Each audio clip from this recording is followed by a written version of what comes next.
Yo, petite vidéo courte parce que on est dimanche. Aujourd'hui, j'avais pas envie ni d'aller à la salle, mais j'y suis allé. Ni de faire une vidéo, mais je vais en faire une courte. Euh, je reviens de la salle. Riz poulet, 200 grammes de riz pour 150 grammes. Non, je crois même non. Attends. Oui, c'était les autres pesées pour les prochains jours parce que je prépare mes repas à l'avance. C'est 175 grammes de poulet. Bon, bah nickel du coup pour une grosse séance jambes. Je suis plutôt fier parce que j'étais blessé au genou et je reprends progressivement de la force. C'est pas encore ça, mais toute progression est à noter. Je voulais parler de comment rendre la discipline facile et tout le monde en parle, je pense, tout le monde essaie d'expliquer comment ça se passe. Mais il y a juste un point qui va faire la différence et je parle souvent sur la discipline sans petite victoire, sans source de motivation, ça dure pas au long terme, oui, c'est un fait. Alors, je le répète et c'est une vérité. Mais le truc numéro un pour que tu restes discipliné et que tu kiffes ta discipline et te dire que oui, ok, j'ai fait ça, c'était dur, j'avais pas forcément envie, mais c'est cool, je l'ai fait, c'est que ton objectif ou le travail que tu fais qui requiert de la discipline, il soit lié à ton objectif principal. Ou est-ce que quand tu fais cette chose qui te fait chier, tu te dis, ok, c'est pas grave, au moins enfin, je deviens une meilleure personne ou je me rapproche plus de la version de moi-même que je kiffe. C'est ça la solution numéro une pour rester sur le long terme discipliné.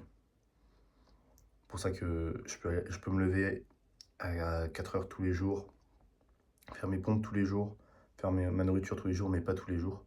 Parce que je sais que faire ces choix-là, ça me rapprochera définitivement plus de la version moi-même que je veux. Pareil pour faire les vidéos. Et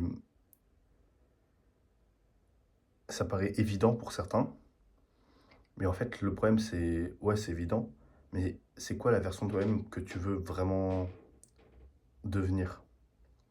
Est-ce que tu veux vraiment continuer à faire ce que tu fais là actuellement, ou est-ce que tu as un truc que tu fais, qui te fait kiffer, mais que tu hésites, tu as peur de le faire parce que ça demande une grande dose de courage? Et une fois que tu trouves ça, bah là, en fait, peu importe, même si ça demande une grande dose de courage, faut que tu te mets un pied au cul. Je parle vulgairement, non, après ça va. Et il faut que tu te dises, ok, j'y vais, je me lance. Parce que chaque petite chose qui vont te demander du courage, ça va te transformer définitivement au long terme. Par exemple, pour moi, là, je sais que je suis en train de regarder, je vais partir 6 mois en Australie juste pour travailler. Et en soi, c'est rien, c'est juste pour travailler. Mais je dois m'éloigner de la France pendant 6 mois, dans un pays que je connais, enfin, non, enfin, un pays qui est énorme, que je connais vraiment pas. Faire un trafic qui va être dur, sachant que je veux quand même m'entraîner, enfin, manger, etc. Je me dis, est-ce que c'est vraiment utile de faire ça ou pas? Je me pose des questions, j'ai peur. Il faut se dire, je vais faire un parallèle. La peur, c'est pas grave d'avoir peur. Tout le monde dit, ouais, t'es un peu heureux, etc. C'est pas grave d'avoir peur, parce que t'as deux choix une fois que t'as peur. Soit tu fuis ta peur, enfin, t'esquives. Là, dans ce cas, t'es un vrai trouillard, t'es un peu heureux, c'est pas bon. Soit, dans ce cas, tu portes tes couilles, vulgairement, encore une fois. Mais dans ce cas, c'est à ce moment-là que tu fais preuve de courage.